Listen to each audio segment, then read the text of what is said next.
硅谷传奇的缔造者为何剑拔弩张？ The only problem with Microsoft is they just have no taste. What Steve's done is quite phenomenal. They don't think of original ideas, and they don't bring much culture into their product. 商场沉浮的竞争对手又为何惺惺相惜？ We've kept our marriage secret for over a decade now. 童年出生却性格迥异，一个曾经的问题少年，一个曾经的技术宅男，却共同改写了硅谷的历史。 I think he built the first software company before anybody for these guys. Apple literally was failing when Steve went back and reinfused the innovation and risk-taking that have been phenomenal. You know, I'd say he's contributed as much as anyone. 史蒂夫·乔布斯和比尔·盖茨两位影响世界的人，是合作伙伴，也是竞争对手，亦敌亦友，道不完的恩怨情仇。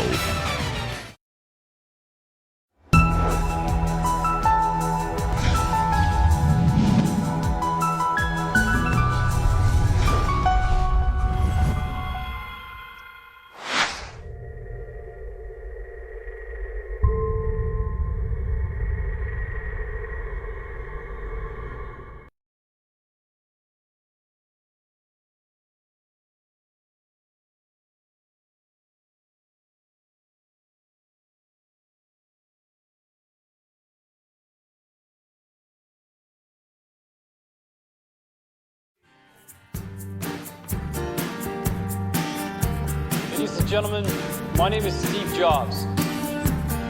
When I founded 1977年，22岁的乔布斯已经和朋友合伙在自家车库成立苹果公司1年多，并成功开发出 Apple II。 the revolutionary Apple II. 而当时同样22岁的比尔·盖茨，虽然创立了微软，但没有任何盈利。 To put the power and the beauty of the world's most advanced technology in the hands and homes of people just like you and me.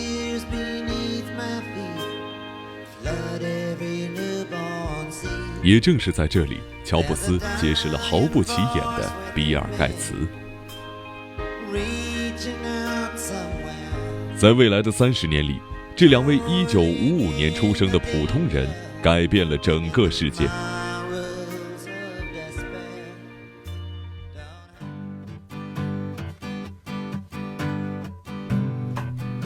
二战后的美国，垮掉的一代开始通过各种方式来反抗传统。他们拒绝一个人平庸地活着，喜欢热闹的群居氛围，沉醉于酗酒的欢乐，组团在美国的辽阔大陆上开车四处漂泊游荡。杰克·凯鲁亚克在其代表作《在路上》中写道：“生活犹如沙漠般的荒原，那幽灵就在这荒原中追赶我们每个人，在我们进入天堂以前，将我们抓获。”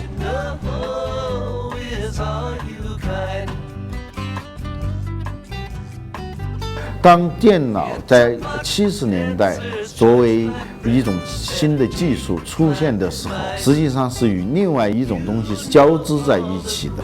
在美国社会出现了一种文化运动，叫嬉皮士运动。嬉皮士运动的一个核心就是要颠覆权威，颠覆垄断。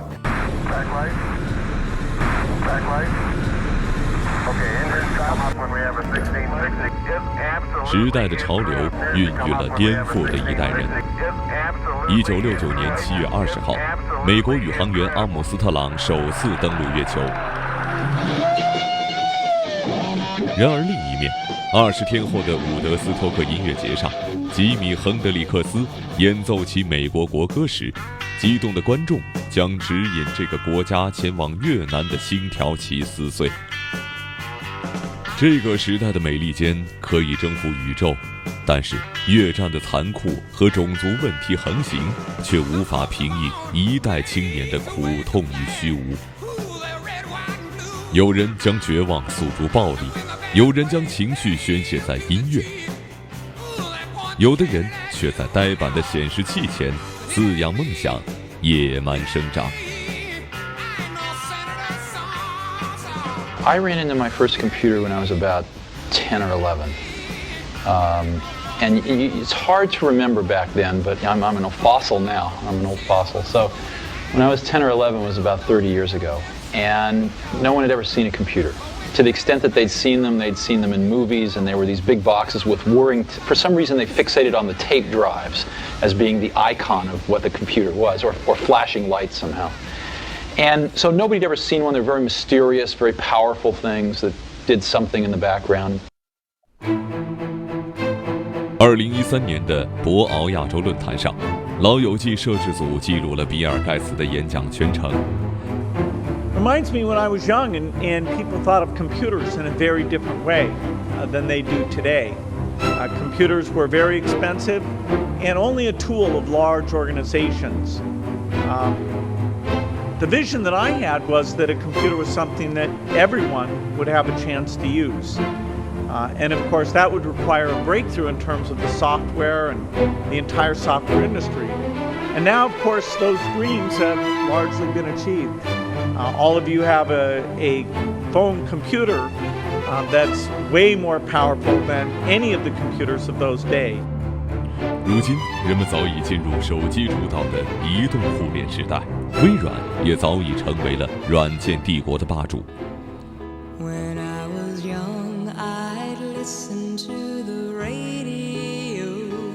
然而，对于少年时期的盖茨来说，今日的一切如同空泛的梦想一样遥不可及。但是他足够聪明，敏锐地捕捉到了时代的需求，也足够有野心，充满着对于金钱和成功的渴望。过去软件和硬件操作系统都是在一块儿的，是由于盖茨出现了一个软件产业。盖茨首先是一个技术的天才，然后这个也是一个商业的天才。对于盖茨和乔布斯而言，相同的睿智让他们领跑科技前沿，但是不同的性格却使微软和苹果的成长道路大相径庭。比尔盖茨和乔布斯这两个人都是1955年出生的。有一本书就是讲到从星座的角度来看，这两个人呢，分别代表了 IT 的两个方向。丁年时期的乔布斯沉溺于迷幻药和反主流文化，热衷于电子技术和时髦科技，但目的大多是为了恶搞和出风头。痴迷鲍勃·迪伦的他，录制兜售盗版的迪伦音乐磁带。大学只上了1年，又辍学跑去印度朝拜佛教圣人。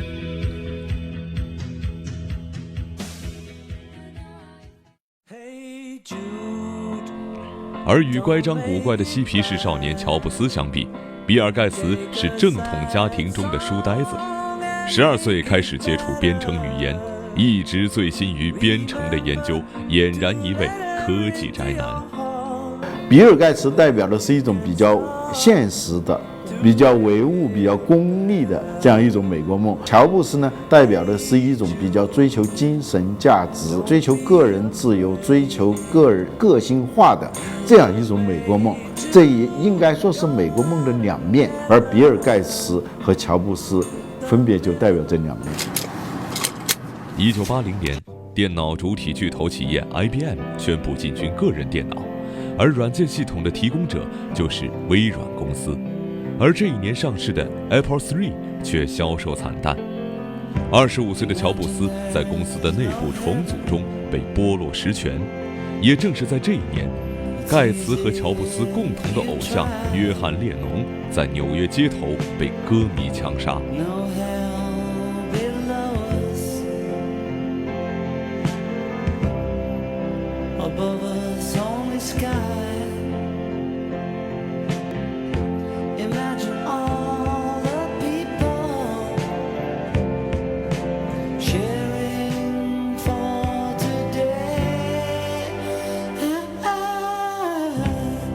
Imagine there's no countries. It isn't hard to do. Nothing to kill.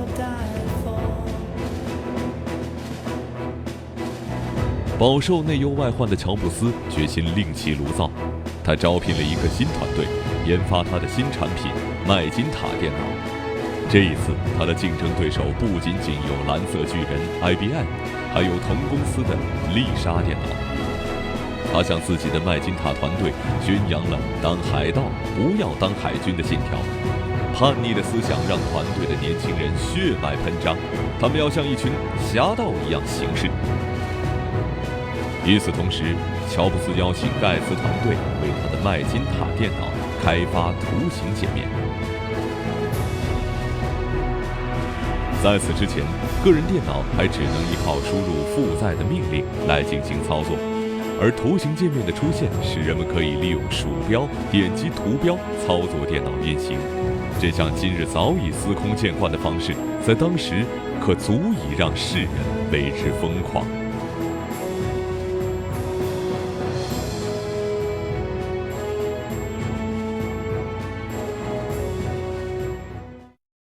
然而，合作的喜悦并未持续太久，盖茨和乔布斯就开始针锋相对，对簿公堂了。You stole my software.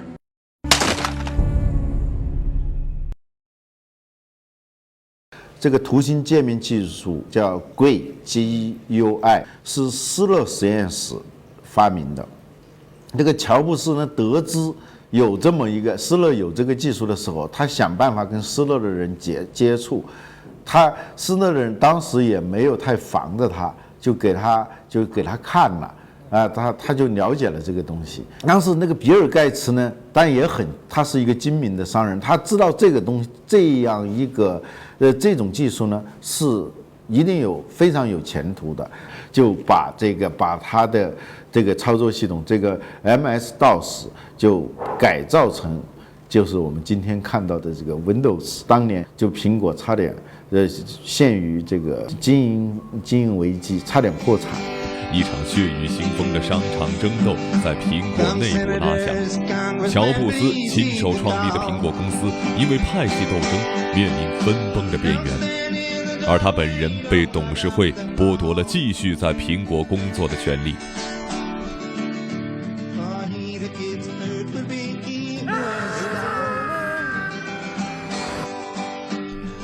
落寞的乔布斯反复听着这首歌曲。16个月前，他向苹果公司的股东揭开麦金塔电脑的神秘面纱时，曾朗诵过这首歌的歌词：现在的失败者最终会成为赢家，因为时代在变。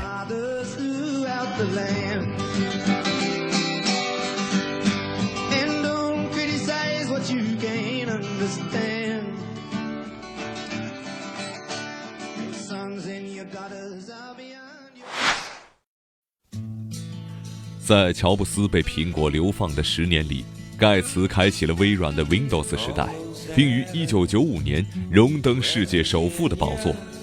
而此时的苹果公司濒临破产边缘，1年内亏损了10亿，股价已从1992年的60美元跌落到1996年底的17美元。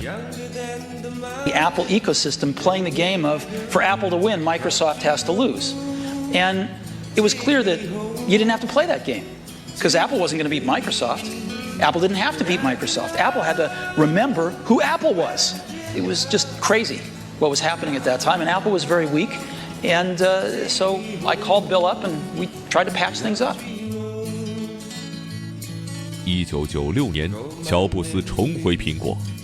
次年8月，盖茨用1.5亿美元购买了苹果公司的非投票股权。这笔资金拯救了危在旦夕的苹果。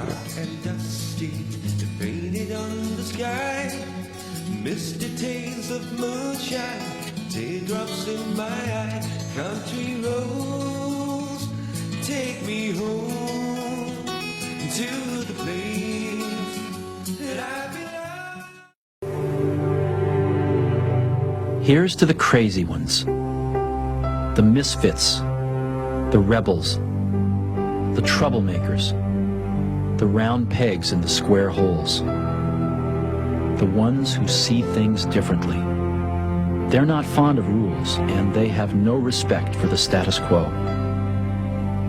You can quote them, disagree with them, glorify or vilify them.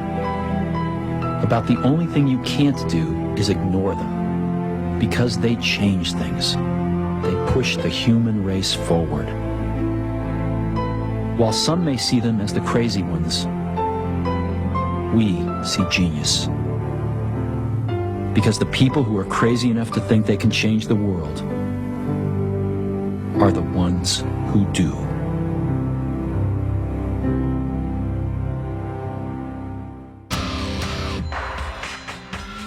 此后的10年里，乔布斯带领他的苹果王国开始了新的征程，非同凡响代替了原来的海盗理论。乔布斯开始大胆的创新产品 ，iMac、iPod、iTunes 商店、iPhone、iPad， 以爱命名的系列产品，一次次的在市场上缔造一个个神话。苹果的突飞猛进使微软迎来前所未有的压力。但是比尔盖茨却并未恋战，他已拥有巨大的财富，也曾撼动世界。此刻的他将目光投射到之前从未关注的全新领域——慈善。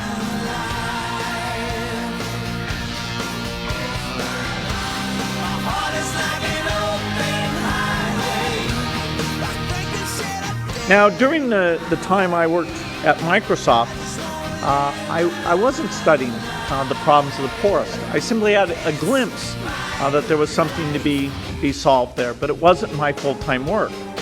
It was 15 years ago when I saw a chart in a newspaper that broke down what young children died of. And I was quite surprised. I'd never seen that information before. In fact, many of the items on the pie chart, for example, one labeled rotavirus, which was a type of diarrhea, I wasn't at all familiar with. It's a leading cause of diarrhea, over 40% of all such deaths. And in many countries, if you get it, if you have a good health system, you're very unlikely to die of it. But in a very poor country, it in fact was killing over 500,000 people. 比尔盖茨依然以他做企业严谨的态度去做慈善事业。在他眼中，慈善不是简单的捐钱，而是用自己的一切资源去解决最根本问题。在阔别了微软之后，这位世界上最富有的老男孩开始了新的征程，以一己之力助更多的人圆梦。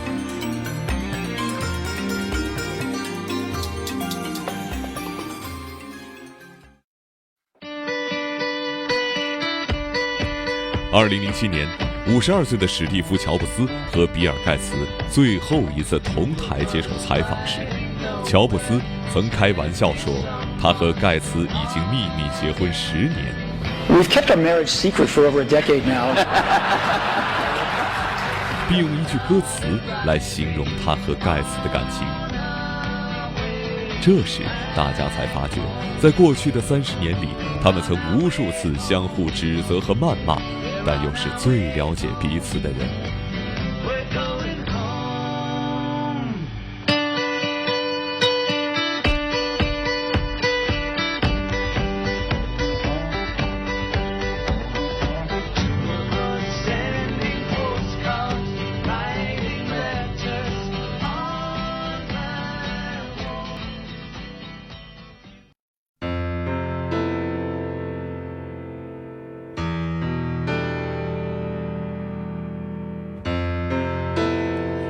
在乔布斯去世前的几个月，盖茨去家中看望乔布斯，他们一起待了3个多小时，追忆过去。他向我展示他正在建造的船，并畅想将来站在游轮上会是什么样子，即便我们都知道这些已经几乎不可能实现了。而在乔布斯逝世之后，盖茨曾说过一句话，他同我一起长大。